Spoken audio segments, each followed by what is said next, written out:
മറ്റൊരു പ്രധാനപ്പെട്ട വാർത്ത, സ്വാതന്ത്ര്യദിനത്തോടനുബന്ധിച്ച് രാജ്യത്ത് വലിയ അട്ടിമറി പ്രവർത്തനങ്ങൾ നടത്താനുള്ള ശ്രമങ്ങൾ നടന്നുവെന്ന ഗൗരവതരമായ ഞെട്ടിപ്പിക്കുന്ന വാർത്ത കൂടി പുറത്തുവരികയാണ്. പാകിസ്ഥാൻ കേന്ദ്രമായുള്ള ഭീകര ശൃംഖലയെ ഇന്ത്യൻ സുരക്ഷാ സേന പിടികൂടിയതായി കേന്ദ്ര ആഭ്യന്തരമന്ത്രി അമിത്ഷാ പുറത്തു പറഞ്ഞതോടെയാണ് ഈ വിഷയത്തിന്റെ ഗൗരവം വർദ്ധിക്കുന്നത്.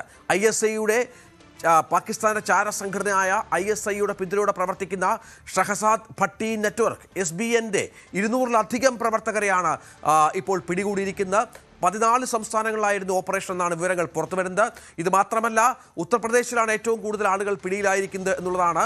ഗ്രനേഡ് വഴിയുള്ള സ്ഫോടനങ്ങൾ അടക്കമുള്ള വലിയ പ്രവർത്തനങ്ങൾ ഇവർ ആസൂത്രണം ചെയ്തിരുന്നു. ഇതിനെ ഗൗരവമായി എടുത്തുകൊണ്ട് കൂടുതൽ വ്യാപകമായ പരിശോധനയിലാണ് ആഭ്യന്തര വകുപ്പ് എന്ന് മനസ്സിലാകുന്നത്. ചെറിയ കാര്യമല്ലല്ലോ സജിത്ത് ഇത്. ഇപ്പോൾ അവരുടെ ടാർഗറ്റുകൾ IED സ്ഫോടനങ്ങൾ അടക്കം രാജ്യത്തുടനീളം നടത്തുക, പെട്രോൾ ബോംബ് ആക്രമണങ്ങൾ, ടാർഗറ്റഡ് കൊലപാതകങ്ങൾ എന്നിവയൊക്കെ ലക്ഷ്യം വെക്കുന്ന വലിയൊരു ഓപ്പറേഷനാണ് ഇപ്പോൾ പരാജയപ്പെട്ടിരിക്കുന്നത്. രഞ്ജിത്ത്, ഷഹസാദ് ഭട്ടി എന്നത് ഒരു ISI ഓപ്പറേറ്റഡ് സംഘടനയാണ്. രാജ്യത്തെ 200ഓളം കേന്ദ്രങ്ങളിലായി നടക്കുന്ന പലതരത്തിലുള്ള ഓപ്പറേഷൻസുകൾ ഓഗസ്റ്റ് 15-ന് രാജ്യം സ്വാതന്ത്ര്യദിനം നമ്മൾ ആഘോഷിക്കപ്പെടുമ്പോൾ അതിന് ദിവസങ്ങൾക്ക് മുമ്പ് തന്നെ നമ്മുടെ സുരക്ഷാ സേന വളരെ ശക്തമായ മറ്റൊരു ദൗത്യത്തിലാണ്. പക്ഷേ ഇതാരും പുറത്തു പറഞ്ഞില്ല എന്ന് മാത്രം. ഒടുവിൽ ആഭ്യന്തരമന്ത്രി അമിത്ഷാ തന്നെ ഇതിൻ്റെ നീക്കങ്ങൾ പുറത്തു പറഞ്ഞതോടുകൂടിയാണ് നമ്മൾ സുരക്ഷാ സേന ഏറ്റെടുത്ത ഒരു വലിയ ദൗത്യം പുറത്തു വരുന്നത്. ഓപ്പറേഷൻ സിന്ദൂർ പോലെയുള്ള വലിയ സൈനിക നടപടികൾക്ക് ശേഷം നടക്കുന്ന സ്വാതന്ത്ര്യദിന ആഘോഷമാണ്. സ്വാഭാവികമായും അട്ടിമറി ശ്രമങ്ങളുടെ സാധ്യത നേരത്തെ തന്നെ ഇന്റലിജൻസ് വൃത്തങ്ങൾ മുന്നിൽ കണ്ടിരുന്നു. അതുകൊണ്ട് തന്നെ ആ ജാഗ്രതയുള്ള പരിശോധനകൾ നടന്നു.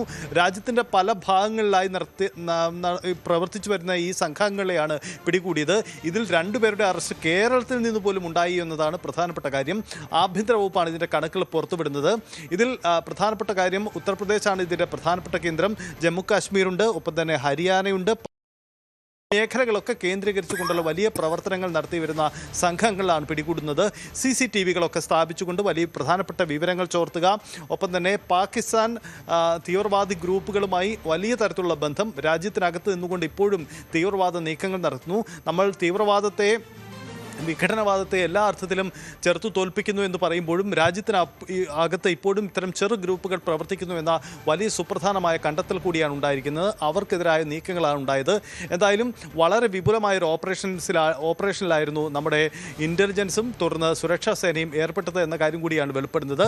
ഇന്നലെ ആഭ്യന്തരമന്ത്രി അമിത്ഷായുടെ പ്രസ്താവന പുറത്തു വന്നതിന് പിന്നാലെ കേന്ദ്രമന്ത്രിസഭാംഗങ്ങൾ എല്ലാവരും തന്നെ ഇതിൽ ഇൻ്റലിജൻസിനെ അഭിനന്ദിച്ചുകൊണ്ടുള്ള പത്രക്കുറിപ്പുകളും ഒപ്പം തന്നെ സോഷ്യൽ മീഡിയ പോസ്റ്റുകളും സജീവമായിട്ടിട്ടുണ്ട്. കാരണം രാജ്യം ഏറ്റവും സുരക്ഷിതമായി സ്വാതന്ത്ര്യദിനം ആഘോഷിച്ചത് നമ്മളുടെ സുരക്ഷാ സേനയുടെ ജാഗ്രത കൊണ്ടാണ്, അവരുടെ ഇടപെടൽ കൊണ്ടാണ് എന്നതാണ് എല്ലാവരും ചൂണ്ടിപ്പറയുന്ന ഒരു കാര്യം. നമുക്ക് സ്വാതന്ത്ര്യദിനത്തിൻ്റെ അന്ന് പ്രധാനമന്ത്രി നരേന്ദ്രമോദി ബുള്ളറ്റ് പ്രൂഫുകൾ മാറ്റി, ബുള്ളറ്റ് പ്രൂഫ് കവറേജിൽ നിന്നാണ് സാധാരണ പ്രധാനമന്ത്രിമാർ പ്രസംഗിക്കാറുള്ളത്. അന്നത്തെ ദിവസം ബുള്ളറ്റ് പ്രൂഫ് കവറേജ് മാറ്റണം, എങ്കിലേ താൻ പ്രസംഗിക്കാൻ തയ്യാറാവൂ എന്ന് പ്രധാനമന്ത്രി നിലപാടെടുത്തു എന്നും മറ്റ് ചില വാർത്തകൾ പുറത്തു വന്നിരുന്നു. എന്തായാലും അത്തരം കാര്യങ്ങൾക്ക് വന്നത് ഈ ഇന്റലിജൻസ് റിപ്പോർട്ടുകളുടെ കൂടി അടിസ്ഥാനത്തിലാണ്. തീർച്ചയായും സൈത്താണ് വിവരങ്ങൾ പങ്കുവച്ചത്.